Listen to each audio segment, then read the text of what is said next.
Good evening, everyone. Welcome to Widener University Commonwealth Law School and our event this evening, Trust in Our Elections, a Community Conversation.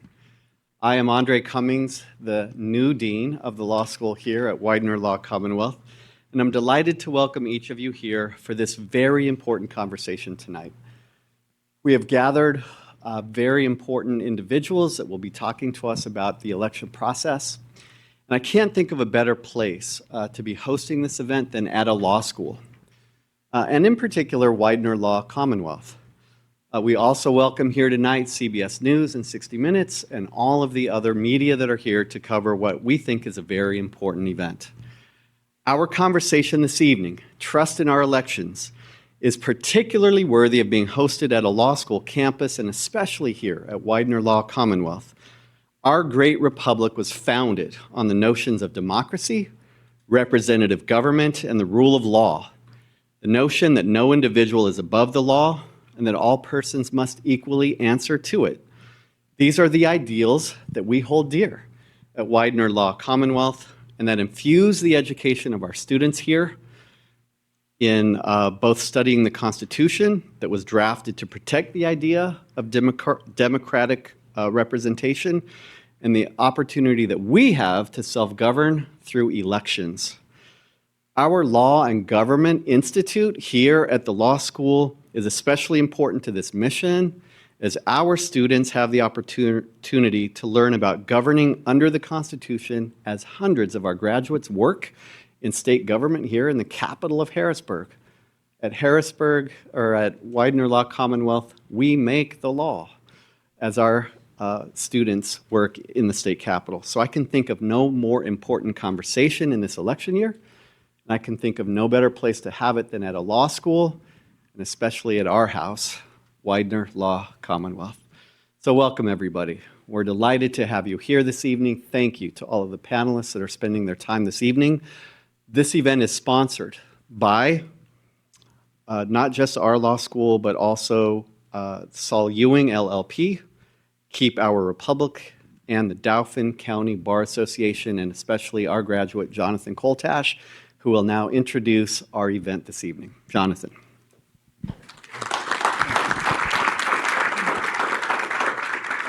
As the dean said, my name is Jonathan Koltash. I'm the president of the Dauphin County Bar Association.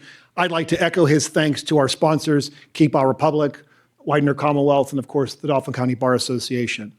It's the mission of our association to promote the access to justice and educate the community on important legal and civic issues, and that's why we're here today to do just that.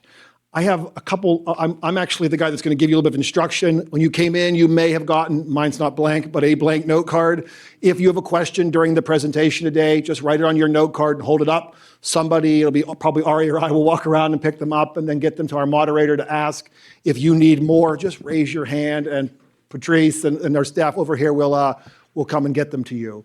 I do want to take a moment to thank a couple people that really helped put this together. Patrice, raise your hand. She's our executive director.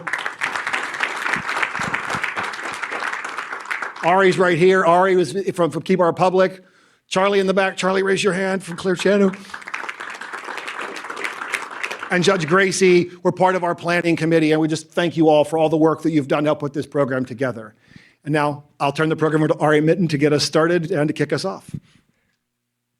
Jonathan, thank you so much. And Dean, thank you also. So I won't say where, but there was another law school that made us put a security deposit down. We got it back, by the way. We're not going to trash the place. This is a conversation, but it's also a series. Just last week, we had a similar event in Allentown. Also last week, we were in Scranton. 2 or 3 weeks ago, we were in Latrobe, Westmoreland County. The week before that, I was on the Upper Peninsula of Michigan. Our nonprofit is also working, having similar events in Michigan and Wisconsin. Just today, as we speak, they're an hour behind us, but colleagues are doing something quite similar in La Crosse, Wisconsin. So we know a lot of Americans, a lot of Pennsylvanians have questions about how their elections are administered. I'm here to listen and learn because every county does it somewhat differently, and look forward to learning from a county perspective.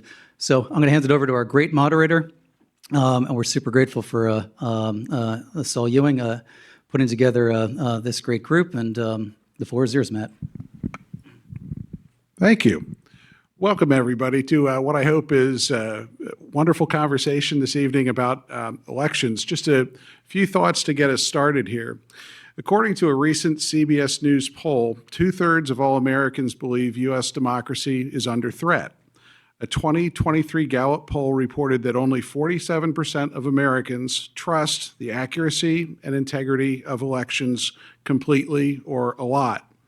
Although the 2020 election was, according to the Department of Homeland Security, the most secure in American history, a significant number of voters still doubt the results of that election. The crisis of trust in our election is bigger than just one party. Both Republican and Democratic voters have expressed doubt in the system. Misinformation plays a significant part in the erosion of the public's trust in democracy, making it more important than ever that voters have the facts on how our elections are run and what measures are in place to ensure that election processes are fair, secure, accurate, and transparent. So with that background, I'd like to introduce our distinguished panel of speakers this evening. I'd like to start in the middle with our former governor, Tom Corbett. Governor Corbett is the executive in residence at Duquesne University School of Law. As our Commonwealth's 46th governor, Governor Corbett held Pennsylvania's highest office from 2011 through January 2015. Governor Corbett has a long and distinguished career serving citizens as Assistant United States Attorney, Chair of the Pennsylvania Commission on Crime and Delinquency, Pennsylvania Attorney General, and Governor.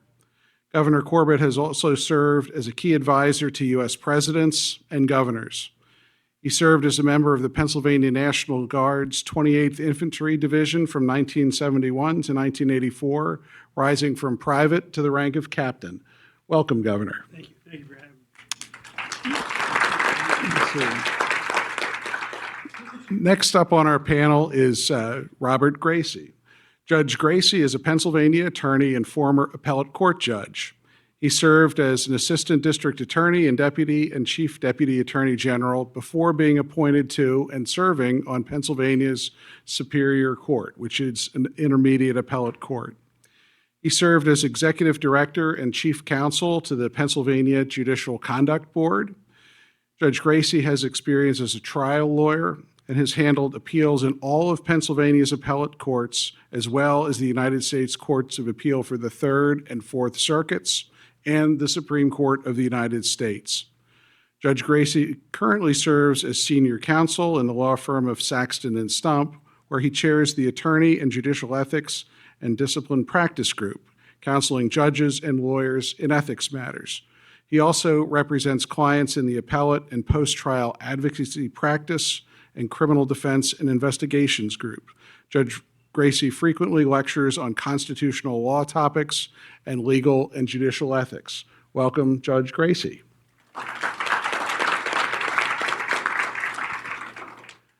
Immediately to my left is Secretary Al Schmidt. Governor Josh Shapiro appointed Al Schmidt as acting Secretary of the Commonwealth on January 17, 2023, and he officially became Secretary on June 29, 2023. Prior to his appointment, he was President and Chief Executive Officer of the Committee of 70, a nonprofit and nonpartisan good government organization focused on strengthening democracy and combating political corruption. Before joining the Committee of 70, Schmidt served for 10 years as a Philadelphia City Commissioner. As a commissioner, Schmidt was one of 3 members of the Bipartisan Board of Elections, where he was vice chairman. Since first being elected as city commissioner in November 2011, Schmidt worked to modernize election operations, improve efficiency, and bring greater integrity to the election process. Secretary Schmidt is a former senior analyst at the nonpartisan U.S. Government Accountability Office and served as a policy analyst for the Presidential Commission on Holocaust Assets in the United States. Originally from Pittsburgh, he holds a doctorate in history from Brandeis University and a bachelor's degree in history from Allegheny College. Welcome, Secretary. Thank you. And joining us at the far end of the panel is Jean Fauci. Commissioner Foshi was first elected County Commissioner in 2019 and was re-elected in 2023. She serves as a member of the Harrisburg Area Transportation Study Coordinating Committee, Local Emergency Planning Committee, and on the board of the Cumberland Area Economic Development Association. She's the Commissioner Liaison to the Children and Youth Services Advisory Committee, Cumberland County Library System, Cumberland County Planning Commission, the Stop Violence Against Women Task Force, and the Western Council of Governments. She holds a bachelor's degree in political science and a paralegal certificate from Penn State. Prior to her first term as a county commissioner, she worked as a paralegal, title agent, restaurateur, and fitness professional. She served on the Upper Allen Township's Zoning Hearing Board from 2005 through 2019. Welcome, Commissioner.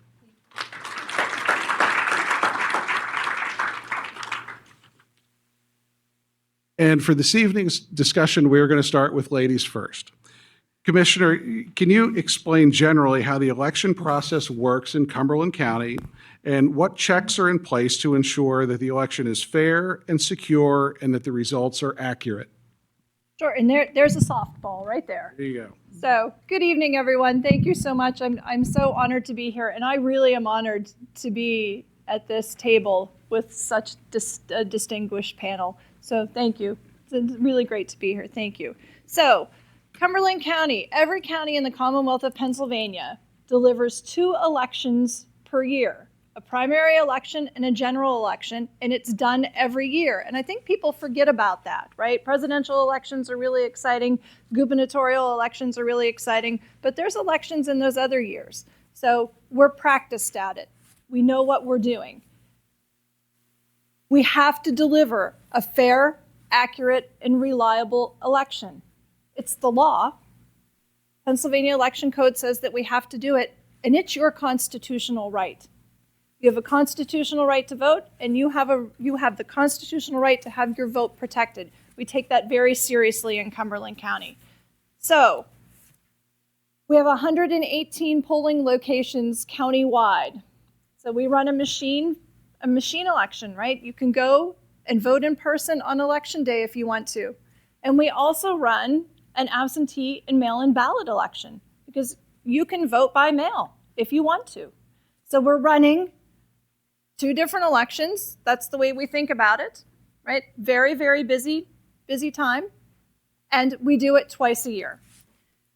So there's a lot of work that goes into it. There's a lot of thought that goes into it. And there are a lot of things that happen to protect your vote. And one of those first things is that we have to protect the actual Bureau of Elections, the place where we house our voting machines, where we house your received mail-in ballots, where we house things that we have to keep year after year after year so that we can prove to you that we have counted your vote correctly. So that's one of the most important things we do. We educate people. Not only do we educate our poll workers, but we educate the officials that were elected to be in your polling location. Your judge of elections, your minority inspector, and your majority inspector. We educate them so that they know what they're doing on election day.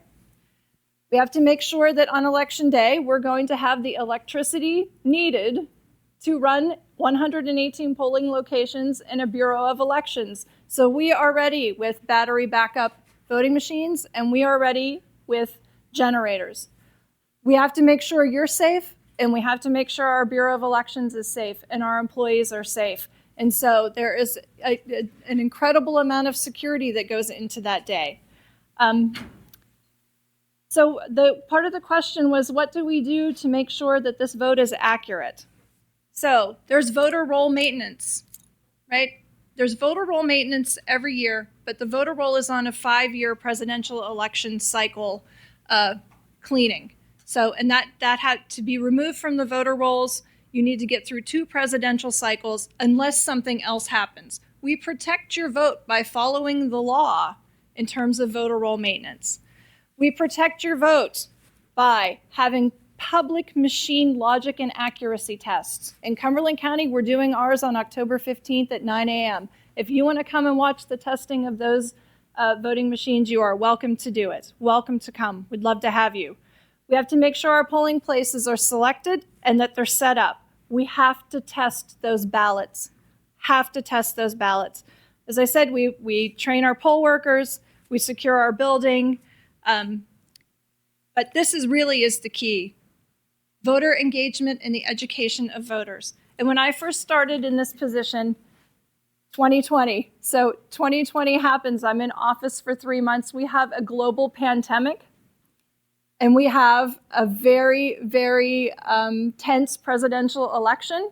And in Pennsylvania, for the first time, we have mail-in ballots that no one thought were going to take off like they did, but they did. So all of those things, they all come together, and we educate voters on how they work because people are very concerned about their vote. I hope I've answered both parts of the question. You did very well. Thanks. Why don't we bring that then over to Secretary Schmidt. On the state level, what's being done to protect the integrity and the accuracy of our elections?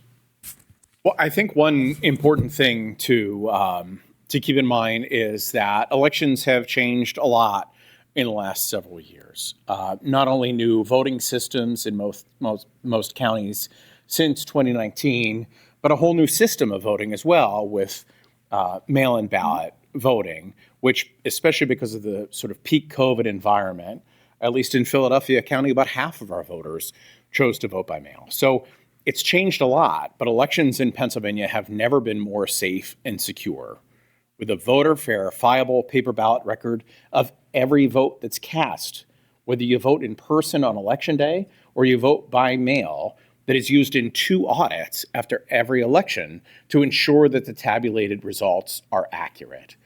But all those changes have certainly come at a cost, and it's been a sort of perverse relationship between all these improvements and at the same time, so many people having questions about elections. And it's our responsibility, and I think one of the most valuable things that Keep Our Republic and others are doing is to make sure that we're available to answer those questions, to make sure that people understand the safeguards and the checks and balances and all the rest in the electoral process. I ran elections for 10 years at the county level.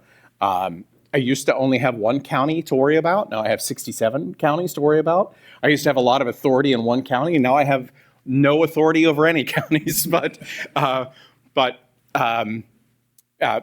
taken some time to visit our counties, to sit down with our election directors and their county commissioners one at a time for a few hours each to make sure that all the counties are prepared in advance of Election Day and mail-in ballot voting, and to find out how the Shapiro administration and the Department of State can be most supportive of their efforts to make sure everybody's doing what they're required to do so that Election Day runs smoothly.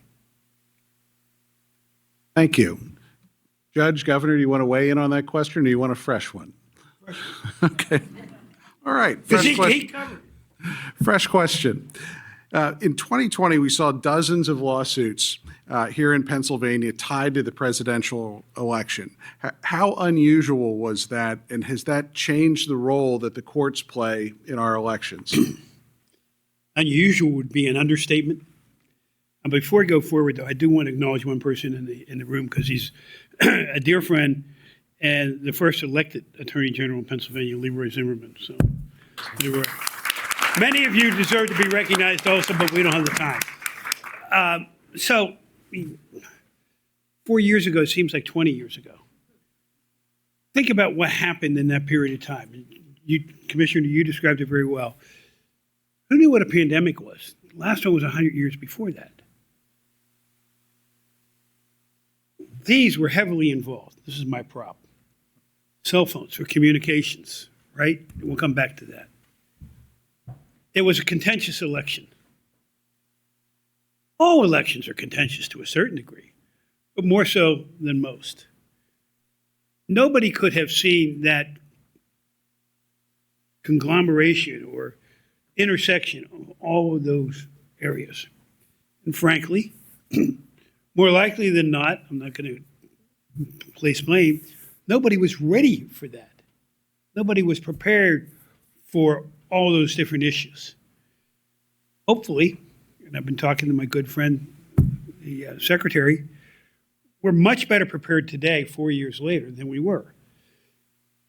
If it happened the first time, shame on them. If it happens again, it's shame on us, not being prepared for that. To consider what are all the alternatives. And that's one of the things Keep Our Republic and I have been working on is the education. Okay, so I teach at law school at Duquesne. I believe in class participation.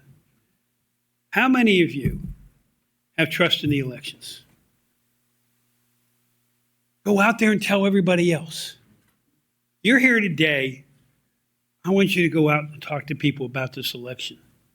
It's not easy to do, but if you already have trust, you can convince people that might be a little bit on the fence, or they have trust, but they're really not quite sure why they should have trust. One of the reasons is you have professionals running it. 2 is that your neighbors are running it locally. People you know. How many of you know somebody, the minute you walk in, they go, General, welcome back. Governor, how are your kids? How are the grandkids doing? You know those people. In my precinct, we used to take, if you were the township commissioner, as I was, you used to take donuts. They finally made us stop doing that. Okay, I don't know why, it's donuts. But they're just everyday citizens who are not part of any grand conspiracy. But boy, we like our conspiracies out there in public. We watch television, there's conspiracy all the time. My colleagues who were in the Attorney General's office with me that are here today, especially the ones that did criminal law, I like this saying, if there's more than 2 people in it, you can't keep a conspiracy because people can't keep secrets. And that's why we count on it. So addressing that was going on at the same time. People are going to lose races. I lost my reelection. Get over it. Move on and move forward. And I'd like to see the electorate come with us. I'm going to turn it over to you in just a second because I know he's getting. You're doing great, Governor. Please. This is a teaching moment to this country, but it's also a teaching moment to our youth. I go back to this. We are the most divided we have ever been since the Civil War. We don't want a civil war. I don't believe we'll ever have a civil war. But we got to get away from this. There's no easy way to get away from this. But you look at this, and I watch everybody, they're looking here. In my law school class, I finally told them this year, close your laptops. What do you mean close my laptops? You don't need to take notes in these classes because they're paper classes. Class participation went up dramatically because they're not looking at what they're buying from Amazon on there. How many times have you looked at the person walking across the street in front of you, you're trying to get through the light, and they're like this? It has taken over our life. There's nothing we can do to stop that, but to talk about education. We're going to take you through tonight about what you need to know. We're going to bring this up and let you find out how to get you a copy of this, the timeline. But it starts with you educating your friends, your neighbors, your children, maybe your school boards. I'd be going to the school boards. Finally, before I began my career as a lawyer, I was a teacher in Pine Grove area for 1 year. Taught history and civics. The entire 9th grade, they flip-flopped that semester. Each took the other one. I had my sister-in-law in class. She only got a B. And we taught them the whole process. An election, that would have been 73. No, 72. The election of 72, I walked the students down to the polling place in each class so that they could see it. We need to go back to things like that. We need to give the teachers the opportunity to teach the students political science, democracy, how things work. In light of this, in using this as a way of communicating to the students. They want to learn. Students in law school, they want to learn. The students in college want to learn. We got to make it available to them. We educate them, we're going to start rebuilding that trust. Oh, by the way, you see a lot of the media here. I told one of them, they're not here right now. Keep Our Republic, and please take a look at our website, keepourrepublic.org, not com.org, after you leave tonight, no, don't look now. We have to educate everybody as to how this system works. That's how you regain the trust. You're up. Thank you, Governor. I think he's going to ask me another one. Okay. Judge, I think I am going to follow up with you on that question, and specifically the role of the courts in rebuilding that trust, and what is their position in the elections that you see? Well, part of the distrust, or we talked about the distrust of elections, but there's a distrust of government. And the government includes a distrust of the judiciary. When I first started practicing law almost 50 years ago, I could read a story about a Supreme Court case, important Supreme Court cases, but it didn't lead in with, and that justice was appointed by this president. And the implication is they're going to toe the line for that, whoever the appointer was. Judges were thought to be fair.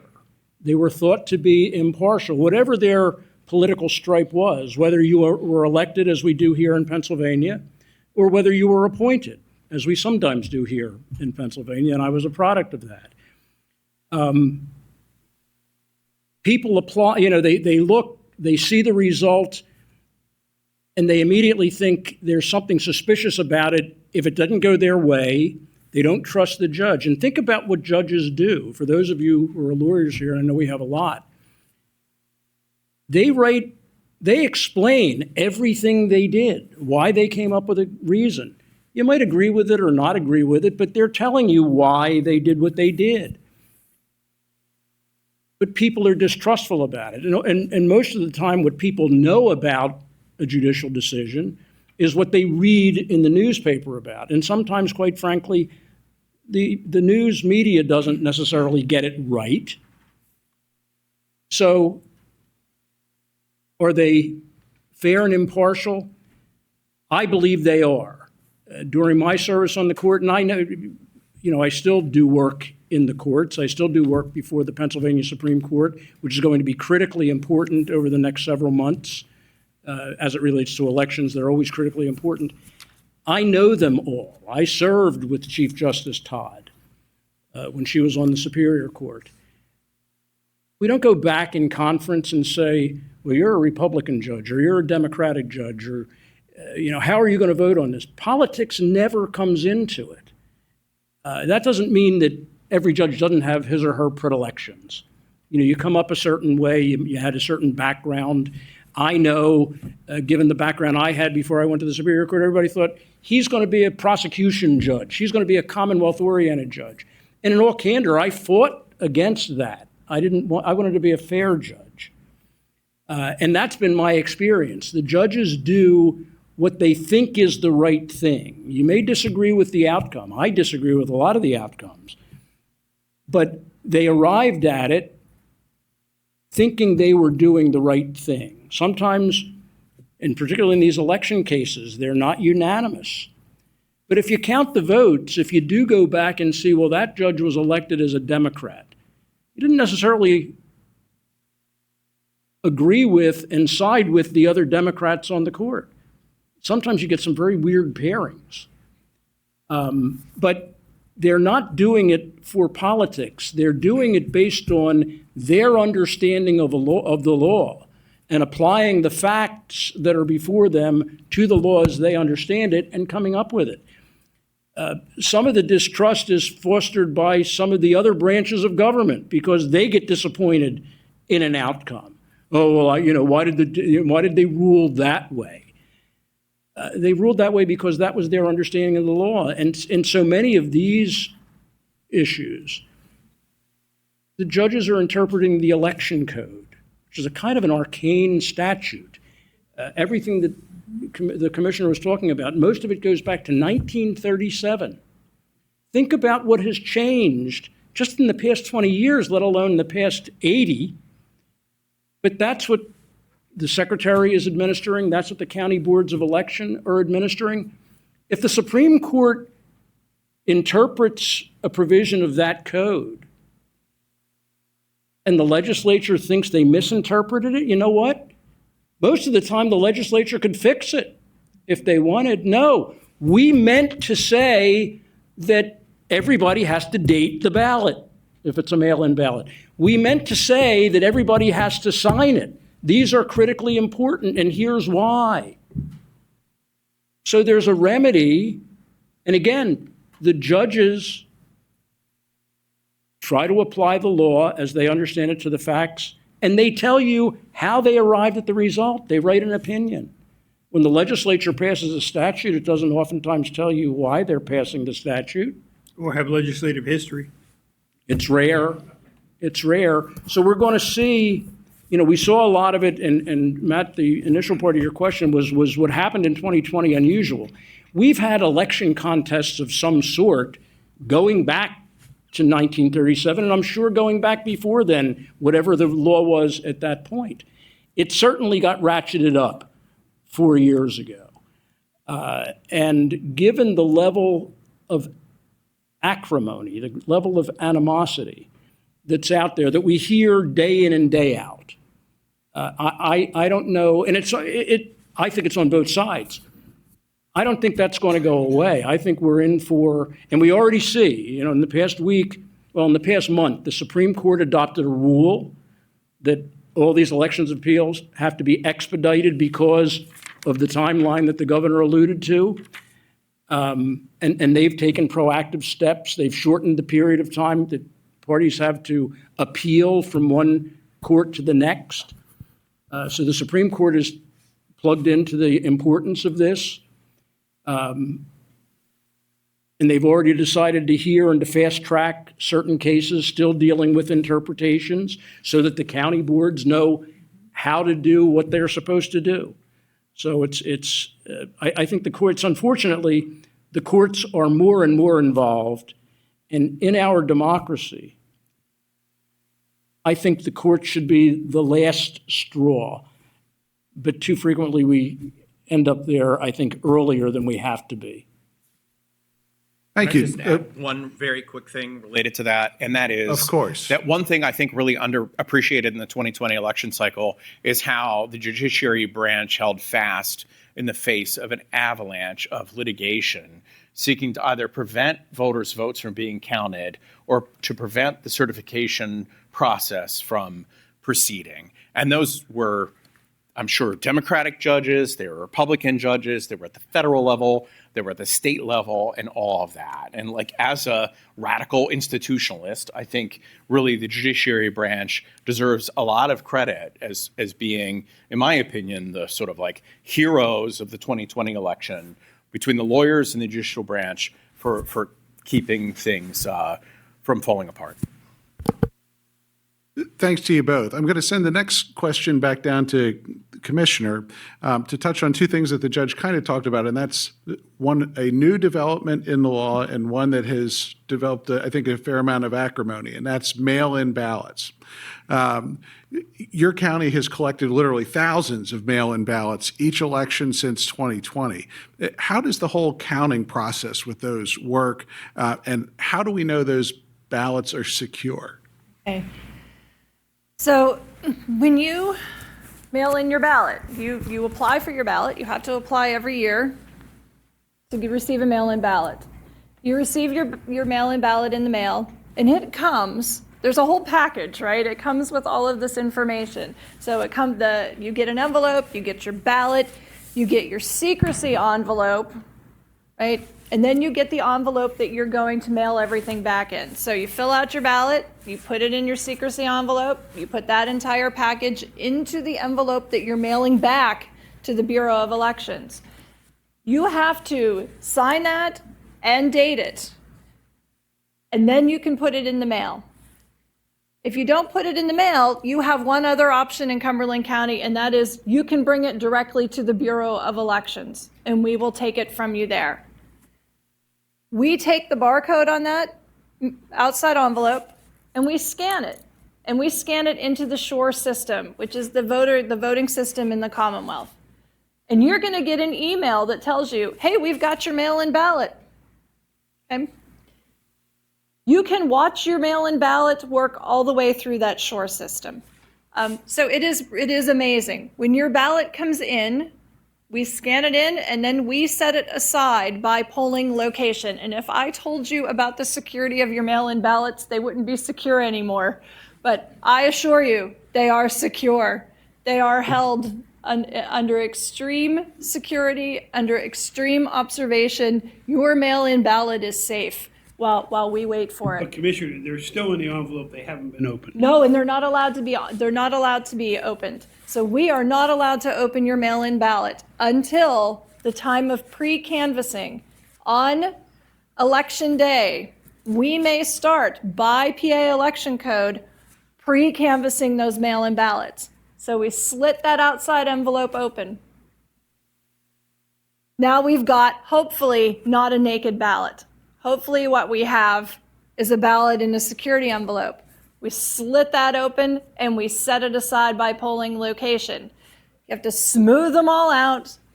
You can run them through the scanner and then they have to be held. You have to hold what is in that scanner because you cannot count those ballots until after the polls close.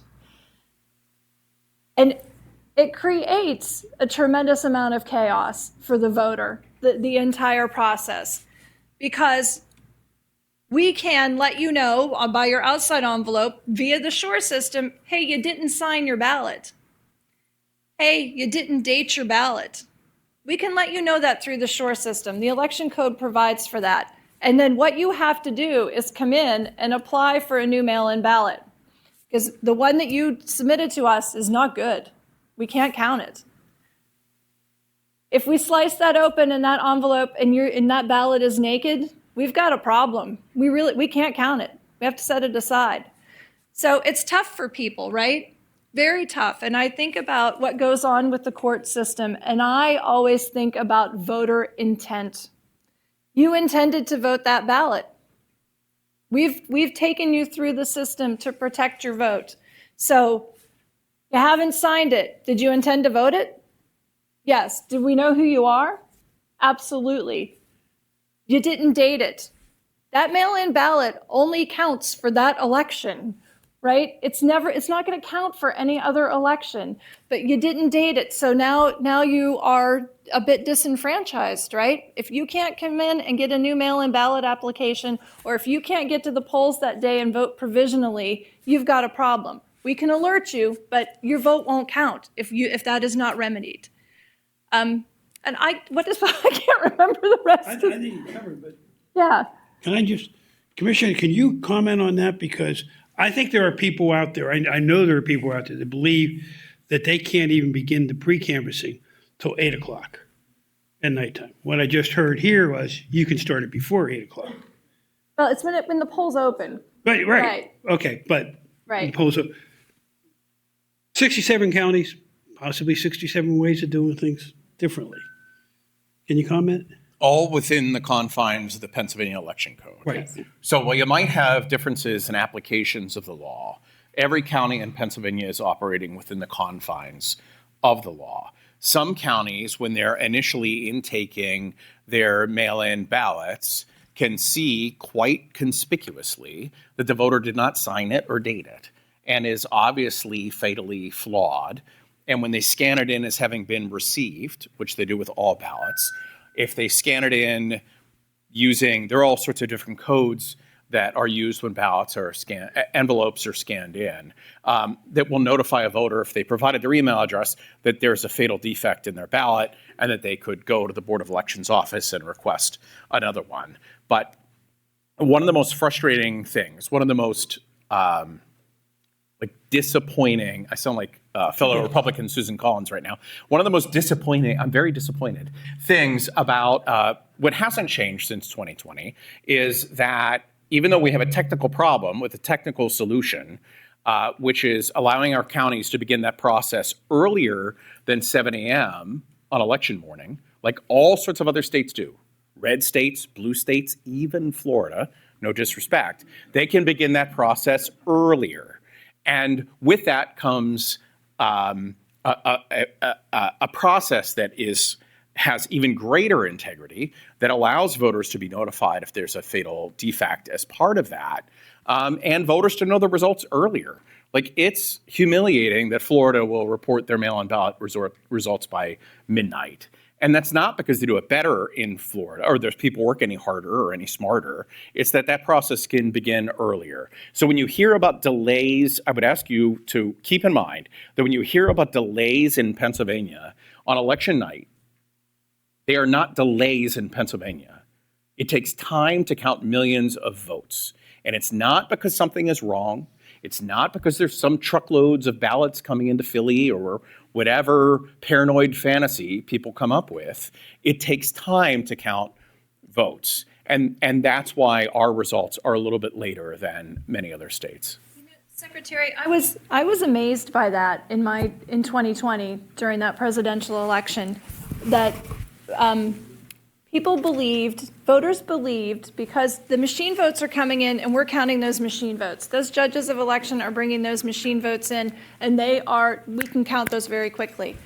To count those mail-in ballots, and we've gotten a lot better at it, right? It does take time. And I was amazed that people would say, wait a second, my candidate was winning when the machine votes were counted, but you've counted those mail-in ballots and my candidate is losing, something's wrong, right? And that is such a sticking point for people not understanding the process, and it will take election code reform to change that.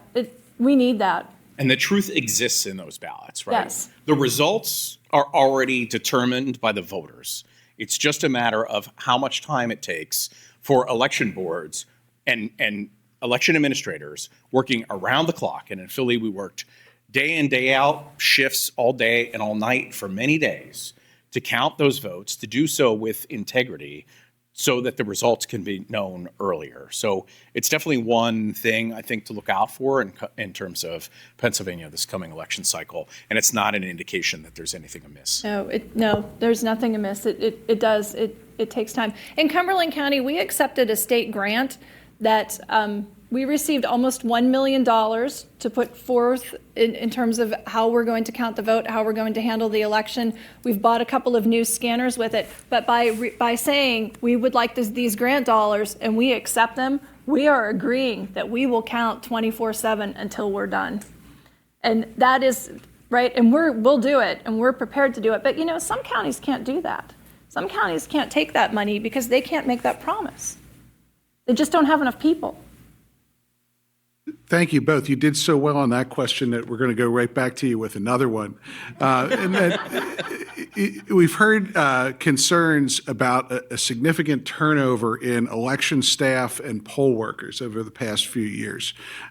What is being done both on the county and the state level to ensure that we're refilling those positions with people who are qualified and ready to do the job? Go ahead, Secretary. The Shapiro administration recognized very early on that this is an issue. In Pennsylvania, we've lost more than 80 experienced senior election administrators. We only have 67 counties. That's not one or more in every county. But some counties have changed their election administrator election after election after election after election. And when you have that degree of turnover, you have people running elections who have less experience running elections, and they're more likely to make an error in a highly scrutinized environment that's very time sensitive, where every mistake is being interpreted as intentional and malicious and seeking to change the outcome of the election.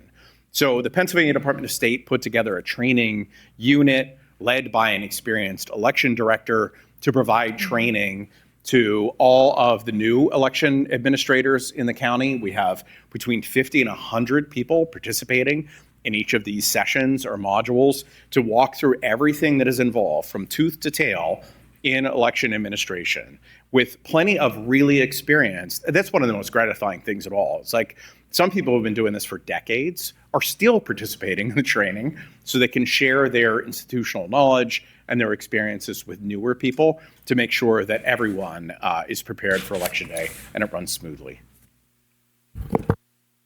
So I would add this to what you've said. So in Cumberland County, we have not had an issue with that. And I believe, and our director of elections believes, it is because we have a board of elections, the 3 county commissioners in Cumberland County, that defend and protect that director of elections and our employees. And that is so important. And I'm going to give you a couple of examples, and you let me know when you would quit the job, okay?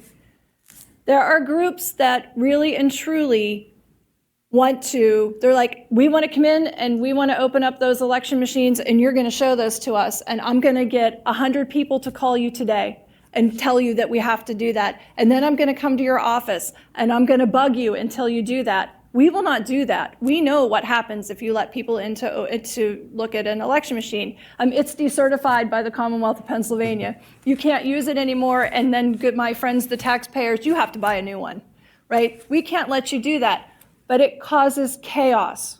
100 phone calls a day from people going, I'm going to need you to let me in. Why won't you let me in, right? Explaining that over and over again to people. It takes time, but it's our job. But that makes people quit. Some of the other things that really are very tough to deal with. For example, this year we dealt with this is September 16th date, where we just had people putting out, oh, the county is going to mail their ballots out on September 16th. No, no. And if you live in Cumberland County, first week of October, probably those ballots will be mailed out, and we mail them 3 to 4 weeks before the election. But the confusion occurs in what September 16th means. It means that we can begin processing mail-in ballot applications. Very different than mailing those ballots out, right? But now take 300 phone calls to explain that to people because someone is out there generating that. This year, we suffered through this, and so did the voters of Cumberland County. There was a group, I think it was probably a very well-meaning group, but they ran their own list of 2,000 voters that they believed needed to be removed from the voter roll in Cumberland County. And then they sent them letters telling them that there is a problem with their voter registration. And they signed, I have one with me. They signed the letter with their first name. And what they did is they said, okay, you're going to let the Bureau of Elections know about this. And they put an envelope together that made it look like the Cumberland County Bureau of Elections had sent that mailer. So military people, right? If you're in the military, you got a note saying you need to get off this roll. You don't live in Cumberland County. You're in the military, right? That happened to a lot of people. It's really tough. But Governor, go ahead. Commissioner, I'm going to tell you right now, from my U.S. Attorney's days, go talk to the Postal Inspection Service. Okay. First place I'd go to. Get them involved. Okay. And I've wondered, Governor, how that is not fraudulent in some way. Off the top of my head, I'd say it is. But Okay. evidence, we need evidence.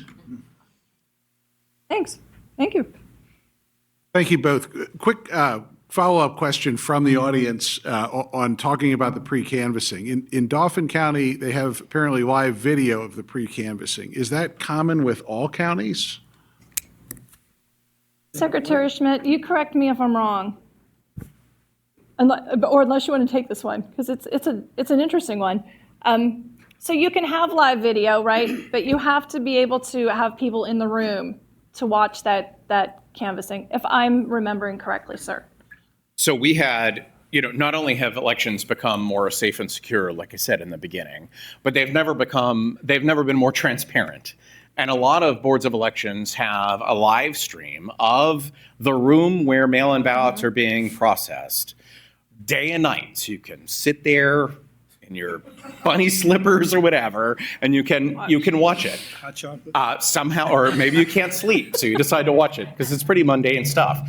But what is curious about it is I know in Philadelphia from 2020, when we had a live stream, still there were reports like they stopped counting votes in Philadelphia. Like that seems shady. But look at the live stream. We have 150 people in the Pennsylvania Convention Center working all night right in front of you. You can see it. There aren't observers in the room from the parties. Look at the live stream. You can see them right there. There's 30 of them from the Democrats. There's 30 of them from the Republicans and some others as well. So despite all of the despite despite the improvements that have seemingly not resulted in greater confidence in elections, despite the just radically increased transparency that has seemingly not resulted in greater confidence in elections. Those are undoubtedly the right thing to do, and a lot of counties have taken the extra step to do that, although they're not required to do it at all. Thank you. Next up, we're going to go back to Governor Corbett and Judge Gracie. We've talked about how old some of these election laws are, and I think some people would say there's been a failure to act by the legislature to either do a comprehensive reform or sporadic. Like, you're jumping ahead of me here, Governor. Would you like to address why the lack of movement by the legislature is impacting the elections themselves, the judicial review of elections? How is that bearing out? It's stunning that, and I didn't make a lot of friends in the legislature when I was Attorney General either. The lack of an effort by both parties to come together on one issue and decide how they can reform the election code in Pennsylvania, especially in light of the most recent ECRA statute. Right now in Pennsylvania, under Pennsylvania election law, you can't vote until you're 21. Right? Election law says 21. Now, we know that's been superseded by federal law, but they haven't gone and even bothered to clear that up. They have the opportunity, and I would urge them, if they're watching this, they're not going to do anything this year. We know they're not going to do anything this year. But in January of next year, make election reform, the Election Act, and all the reforms you need to make. May not be the easiest thing because they're fairly divided, and I don't think you're going to see that change. But to me, it's one of the responsibilities, if you want to be a legislator, you got to make some tough votes. It's not that tough a vote. Okay, we're going to go back in and work it together. Or maybe, Commissioner, how would you like a whole new statute? Just start it over. I'm not going to make any expression on my face that acknowledges affirmative or we not. Can't continue to do it the way we're doing it. Where push, down the road, down the road, down the road. Congress actually did something with ECRA, okay? Not as complete as we would have liked. It could have been explained a little better, but at least they did something. Our legislature, and I know them, they're friends of mine, and some of them don't like me, fine. Make this the opportunity after this election to move forward and make some of the reforms. And I'm sure there's a number of lawyers in this room that could say, well, we need reform here, we need reform there. If you think about it, and this is not going to change, this is a federal election. It's been delegated to 50 states and one territory. I think it's only Puerto Rico that gets to vote on the president. And the states delegated to, in here Pennsylvania, 67 counties. And the counties delegated to, how many precincts are there across the state? More than 6,000. More than 6,000 precincts to run a national federal election. I'm not saying they should change that, but they should certainly assist that. Governor, you said that the legislature might be watching you tonight. Well, we hope that they are.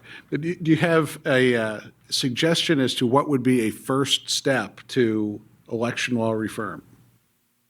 Definitions. We've heard the term pre-canvassing. I can take you to probably 15 different counties would have a different view of what pre-canvassing is.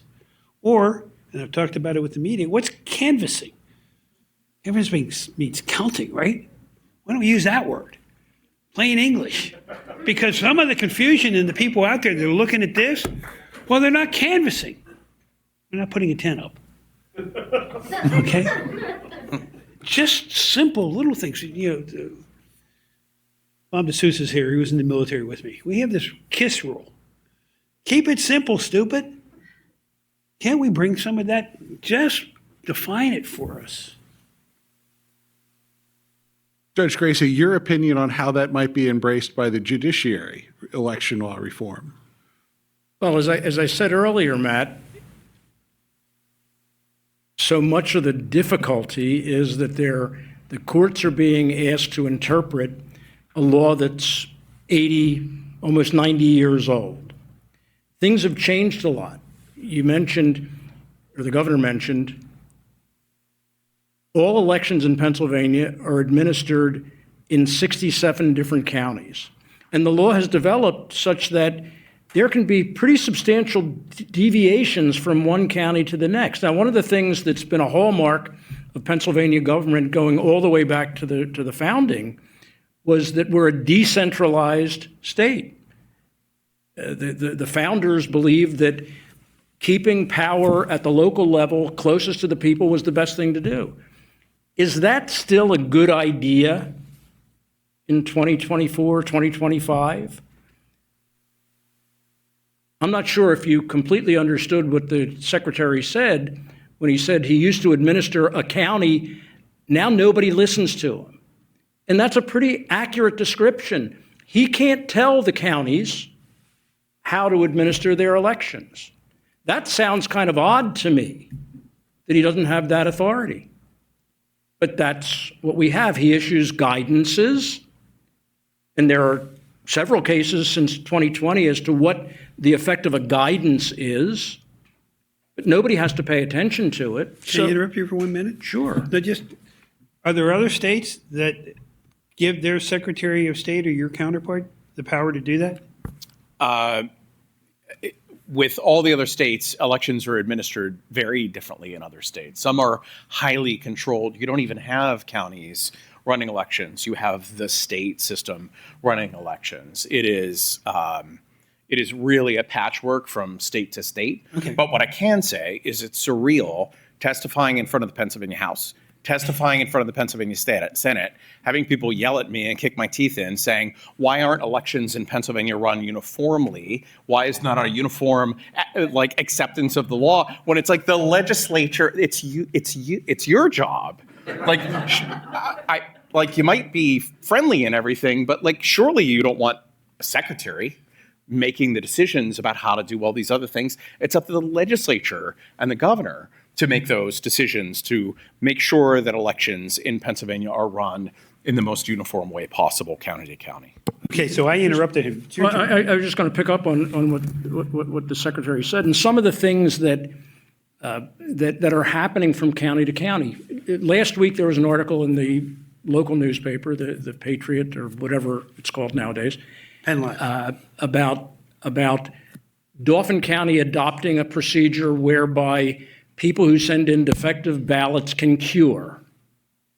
And that means they, as the commissioner said, they can fix the problem. They can take steps to fix the problem and make sure that their vote is counted. Well, I don't think Cumberland County does that. We do not. Some people might think that that should be uniform in the 67 counties. Some counties, I believe Dauphin, uses drop boxes. You don't have to go to the Bureau of Elections to turn in your mail-in ballot. You can go to a drop box, which, if I understand it correctly, it's basically a converted mailbox, one of those big things. And they're secure. Some counties allow that. I don't think Cumberland does it. We have one, but it's in the Bureau of Elections. So you have to go to Carlisle. You might live in Lemoyne, but you have to go to Carlisle to drop it off. Shouldn't that be uniform? I mean, there are certainly arguments that all of these things, that the county shouldn't have that much discretion, but there have been cases that have been decided in the state and federal courts that very clearly say it's up to the individual counties within certain parameters, as long as you're complying with the law. Drop boxes, you won't see the word drop boxes or anything even close to drop boxes mentioned in the election code. And that's why the courts have said, well, if a county wants to do that, you can, because it's not prohibited. The same thing with curing. And the fact that you could have theoretically 67 different ways of administering the election, and the courts have said, that's okay, doesn't violate anybody's right. Certainly makes it awfully confusing and very difficult to administer at the state level, at the county level. Thank you all. Let's change gears here a little bit for another question from the audience. And I think this will probably go to the Secretary and the Commissioner first. Do you see any hacking threats for the Pennsylvania elections? And has there been testing or other preventative measures done to guard against that? Well, I know we work closely with federal and state partners to make sure that the voter registration system, which is housed sort of within, I know that sounds like a physical thing, but like the Department of State maintains the voter registration system in Pennsylvania, but the records themselves are really are up to the county to process registrations and update them and all the rest. So we work closely with them to test those systems and do penetration testing with federal partners and with the Pennsylvania National Guard to make sure that there are no vulnerabilities to that could result in whether it's an outage or any kind of interruption that could undermine confidence in the results. We do a whole series of tabletop exercises as well with federal, state, and local partners to prepare for any effort to disrupt elections in Pennsylvania. Prior to last year, did you have those tabletop exercises? I mean, prior to the 2020 election? Well, and that no, not prior to 2020. And 2020, I know we had them in Philadelphia. They were on a lower order of magnitude compared to what we're currently experiencing in terms of the array of things that we might be prepared for, including physical violence at polling places or at counting centers and all the rest. So that threat environment has certainly changed a lot. But prior to 2020, I can't speak for the Department of State because I wasn't there yet, but at the county level, it was a completely different environment altogether. Can I, just for clarification's sake, it's my understanding that with respect to the process of voting itself, that's not hooked into a computer so that there could be hacks and votes cast. Am I correct at that, or? No voting system in Pennsylvania at the county level, whether you're voting by a hand-marked paper ballot that goes to a tabulator or a ballot marking device, is connected to the internet at any point. They are no more hackable than this glass of water sitting in front of me right now. In addition, when those results are reported into the county level for the county to tabulate, thank you.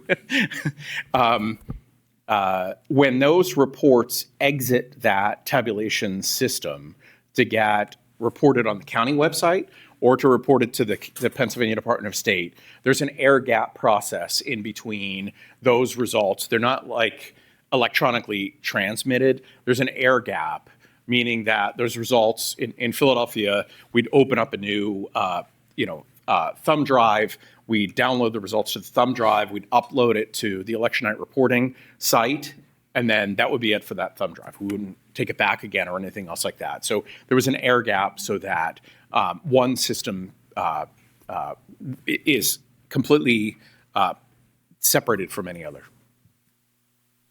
Thank you. What you're saying is the original data never compromised by putting it on the online on the internet. That's right. And if the election night reporting website, which is external facing, right, like people can access it, if that were in any way compromised, we would know immediately if it had been compromised. And it wouldn't change a single vote, but it would change the appearance of votes changing, which would undermine confidence in the results. It's not about like preventing votes with that. It's not about preventing any votes from being changed. It's to prevent any kind of bad faith actor or malicious actor from kind of causing chaos by interfering with the election night reporting system. But we are also monitoring every county election website where they're also reporting results to make sure that the results they're reporting are the same results that they've reported to us and that we are reporting.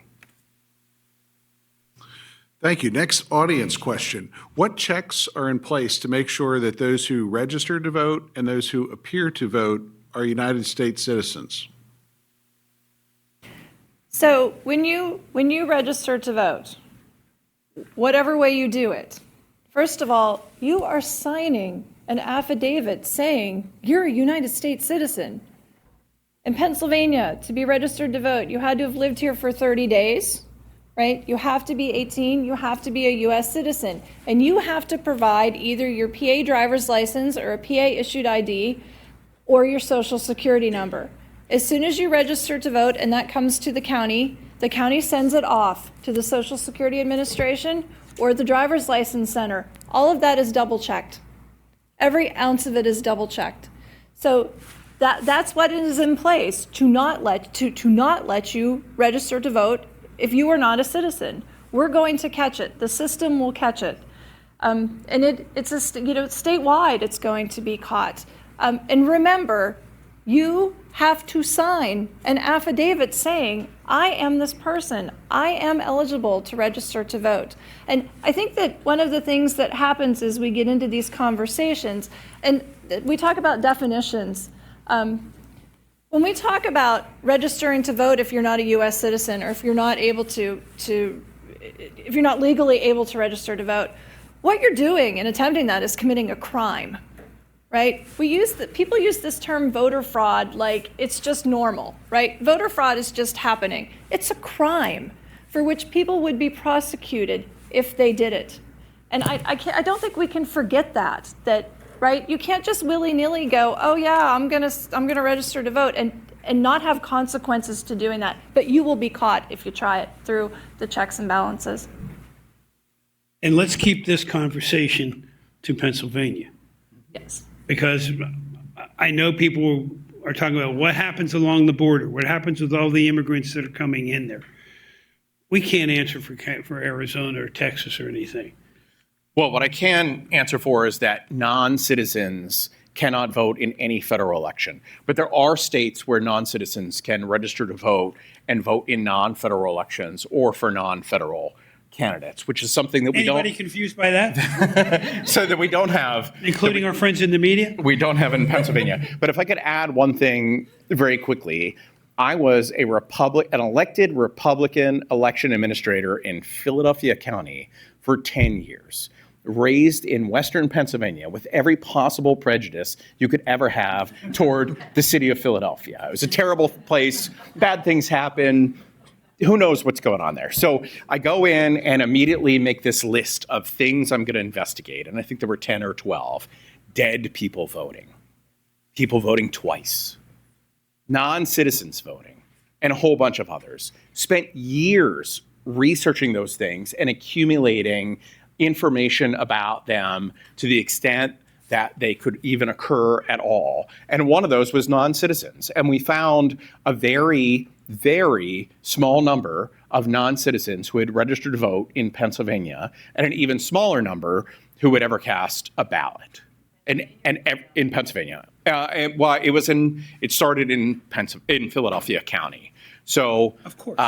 No, the problem wasn't a Philadelphia problem. The problem was, as we showed through our research, that for decades in the motor voter system, when a non-citizen would get a driver's license in Pennsylvania, which they're allowed to do, they would encounter the screen that said, would you like to register to vote? And that wasn't like intentional. That wasn't like setting up voter fraud. Plus, you have a non-citizen who just provided their foreign documentation at a government office, with the government office asking them, would you like to register to vote? Like, why would they not think that they are potentially eligible? And also, no one, I haven't talked to any of these people, but I've talked to many of them and worked on this issue for many years. There's no one who would ever gone into that office, providing their foreign documentation, seeing that screen and being, yes, I'm now going to commit some voter fraud in the United States, because the consequences are severe. When you apply for citizenship to be a new American, like most of us are here, and you register to vote or you cast a vote, it is regarded as a low moral character, and you are deported. Not only is your citizenship denied, but you're deported from the United States. Sorry. Good point, though. I really get agitated by this. So anyway, so there was an issue. I approached the Pennsylvania Department of State about it in 2017. Department of State did a very responsible thing in that they worked with PennDOT to end that system so that now if you apply for a driver's license and you're not a citizen, you never see that screen. It's never asking you, are you a citizen or not? If you are a citizen, you see that screen, and it's still asking if you're a citizen or not, but it knows the answer to that question. And also did a series of mailings to anyone who had ever been caught up in that system for decades to swear and affirm that they're citizens of the United States, or if they're not citizens, to cancel their voter registration. So Pennsylvania handled this. The Pennsylvania Department of State, well before I got there, handled that extremely responsibly, both from an election integrity standpoint and from just like a human standpoint, to make sure that people weren't caught up in a clumsy system, resulting in them being prohibited from becoming new Americans and staying in the United States. All right, next question. As we ramp up towards the election, I think a lot of people expect more and more misinformation, especially in a time period it would be very difficult to respond. What is being done or should be done to combat potential misinformation as we get closer to the election? I think it depends on the misinformation and what that is, and where did they get it? Okay, if it came from here, I mean, I think it's difficult to convince the people that are convinced of one party being right and the other party being wrong through this, to convince them that, well, that's misinformation. I'm not sure how you get that out, other than forums like this. The website, maybe your website could have frequently asked rumors. We do. Okay, good. It's a fact check page. So that people can go to that. Members of the media, please put this out there. Newspapers, magazines, TV, repeatedly, because people don't look at the news all the time, like some of us up here probably do. But it's a communication. And you now, having sat here for an hour and 45 minutes, an hour and 15 minutes, have the power to go and talk to people about this. The explanation right now about the non-citizens voting, that's a big one. I wish the three majors and the two minors, as I call them on TV, would do the same thing. Let's go into that. Let's dispel that allegation for what it's really worth. And counties and states are really, I think, struggling to figure out the best approach for combating misinformation, because the antidote is obviously telling the truth. But that is proven only to be so successful. Some counties, some states have gone back and forth, literally day and night, fighting with people on social media platforms to correct things that they've said that are either intentionally or unintentionally lies or things that are untrue and undermine confidence in election results. Other states have chosen to just ignore it entirely. We're not going to do anything about it. I'm not saying that's a good approach or not. We are seeking to try to get the porridge just right, where we are closely monitoring all of that chatter to see what sort of lies are out there, what sort of things that are said that are wrong and not true, and gaining traction and going viral, so that we can, in a parallel platform, using our social media presence, to speak to those same things without elevating them by going back and forth with them day and night and fighting with them and legitimizing them to some degree. So I don't think you could ignore it. And I also think it's a mistake to have everyone at the Department of State, engaging with these people all day and night. But our job is to make sure we are constantly just providing the truth to voters, to be a reliable source of information at a time where people have so many questions and they're just subjected to so many lies. Judge Gracie, Commissioner, any thoughts on the growing wave of misinformation as we get closer to the election? I'm happy to hear what the Secretary said and what the Department is doing. And I echo what the Governor said, urging the media to point out the misinformation. What I would be careful of, though, particularly amongst the media, because as I said earlier, there's a lot of distrust of our institutions, and it includes the mainstream media.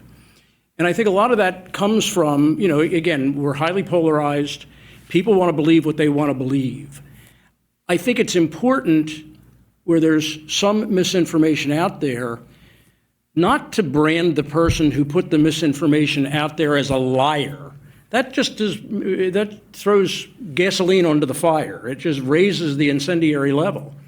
But to point out the fact, the misinformation is this. Here's the fact. Let us draw the conclusion that comes from that. Because I think that too promotes trust then in the people who are providing the correct information. Somebody isn't going to believe you. If they want to believe misinformation, they're not going to believe you because you say, I'm from the government and you should trust me. But give them the information so that they can make an informed decision. Now, some people will never come around, but there are a lot of people who want to believe in the system, who want to believe that it works.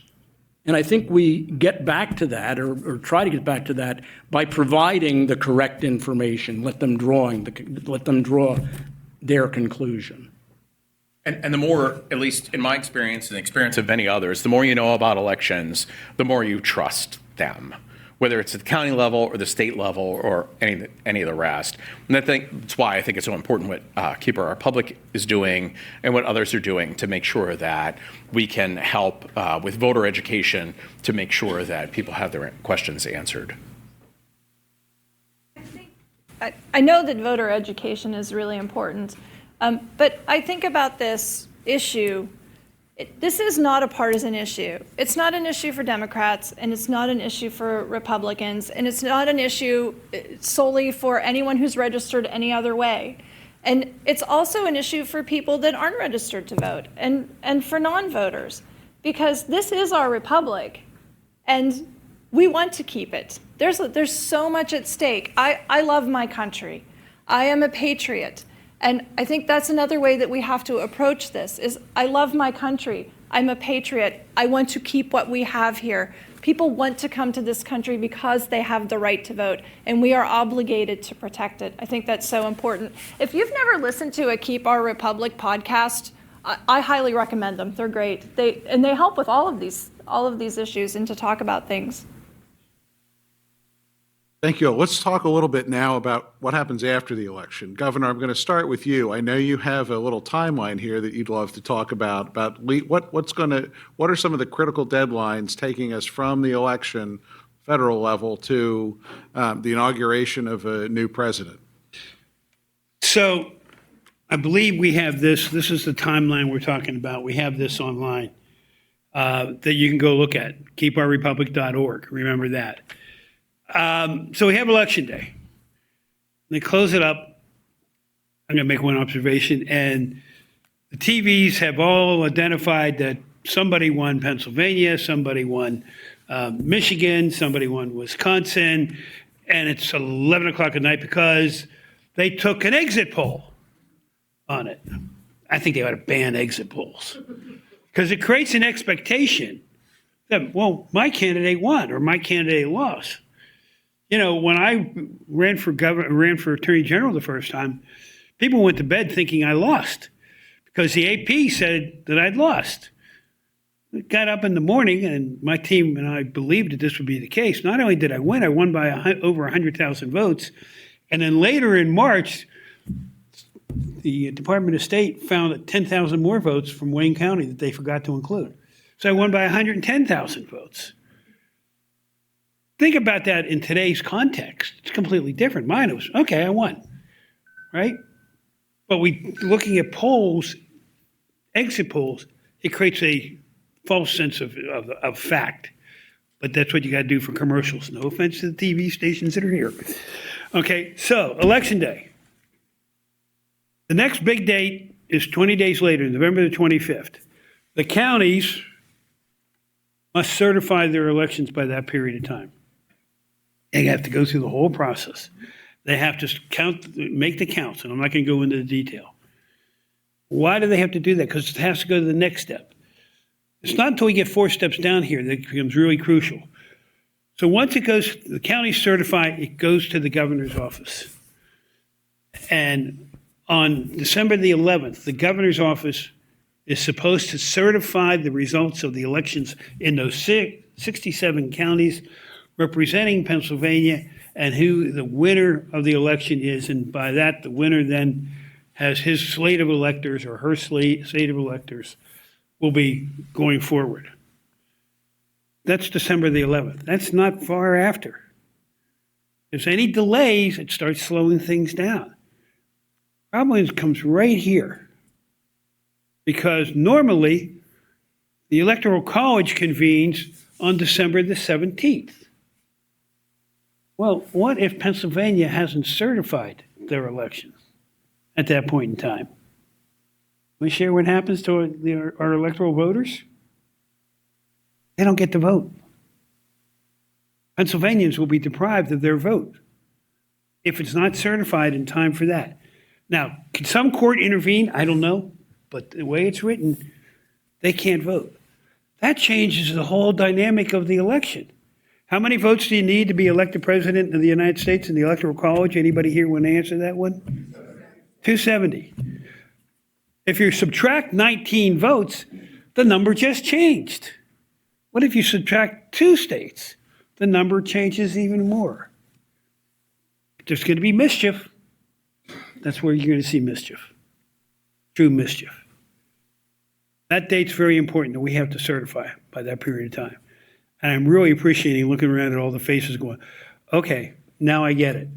Because from there, Congress certifies on January the 6th when the Vice President of the United States, and it might be a little bit different this year, because if she's the candidate that won, she can't preside over it. And I'm talking about Vice President Harris at the time, and there is provision for that. They go through the certification process there where the votes are opened and totaled. Now remember Mike Pence being chased out. And then we go to Inauguration Day. Very tight time frame between November the 5th and January the 20th. 76 days. We're at day 43 out from the election. Very short period of time. Unfortunately, a couple of years ago, this is before I met the Department of State, there were 3 counties that declined to certify or refused to certify the election results. Pennsylvania Department of State took them to court and got a court order to compel them to certify. So fortunately, we know how that story ends if we do have counties refusing to certify. If those counties are aware of any credible allegations of voter fraud or election irregularities or anything like that, they're obligated and should report them to law enforcement for investigation, and you could have potentially court action related to it. But the election law is really clear, and that counties tabulate their election results and they certify them and must certify them by 20 days after the election. I have a show of hands. The governor has alluded to this a couple of times this evening, as far as the electors going to the Electoral College and casting their votes. How many of you know where the Electoral College meets? Well, my wife just raised her hand, but that's because we talked. Maybe let's do it the other way. How many truly, honestly, don't know where it meets? And I will tell you, when I was growing up, I didn't know where it met. How many of you assume it meets in Washington, or assumed? And comes together as a college. And it would be a great time to go to Washington as an elector for your candidate, wouldn't it? No. They meet, in Pennsylvania, it's specified that they meet at the seat of government in Pennsylvania. They meet in Harrisburg. They meet in the House chamber in the Capitol. And the same thing is true, it might not be as elaborate, but the same thing's true in every state. They never get together, the 50 states and whoever else casts a vote for president, the District of Columbia, never get together as a group. It's all done by individual state and pursuant to state law. God forbid. Okay. The question, I don't know if... Can I go to that one? Well, the question was, what happens if there's a terrorist attack on the Capitol? Sure. You can answer the question. Modeling has probably been going on. I'm going to speak for him, and he doesn't have to answer. Modeling has probably been going on. Department of Emergency Management has probably been saying, okay, we're going to take a look at what happens if that happens. And could that be a possibility? Yes. Probability? I don't think so. But what would happen is, and I will tell you, our group is doing research to share with the Office of the Secretary of the Commonwealth as to what can you do under the law. Not completely clear. There's no cases out there yet that we have found that I know of. And I'm going to look to Ari to see if I'm wrong on that. But force majeure is provided for. That would be a force majeure. You could probably move it. Let's say they're coming after the Capitol building. Okay? I think you can do it anywhere. My personal opinion, if I was sitting there as governor, you could do it anywhere in Harrisburg. I can tell you where I would move it to. I'd move it to Indiantown Gap or Harrisburg Military Post, where the National Guard and 28th Infantry Division is centered.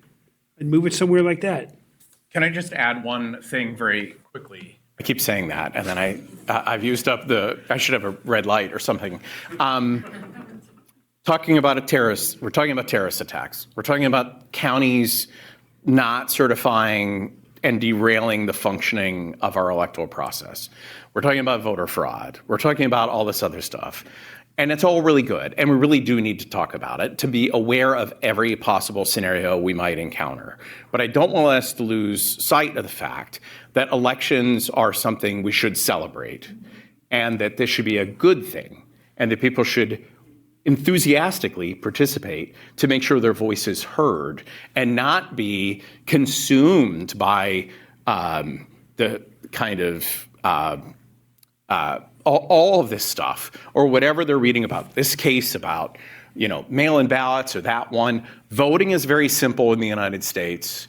It's something we should encourage. It is something people should not be dissuaded from doing and participating in because it is so important. And these are important questions that we're answering. But I really hope voters don't lose sight of the fact of what's so important about all of this. But let me follow up. When I was governor, I had a director of PEMA, Pennsylvania Emergency Management.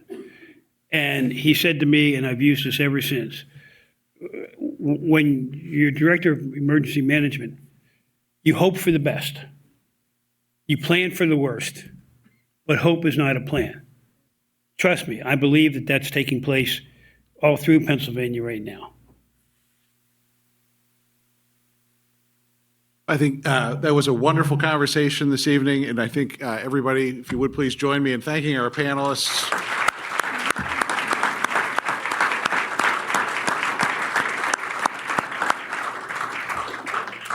There's a few questions that we did not get to this evening. I'm sorry about that, but I think some of the panelists might stick around here for just a little bit. I will tell you, I'm headed to Bedford right now, so I can get to Duquesne tomorrow morning by 10. Thank you all for coming. Have a good evening.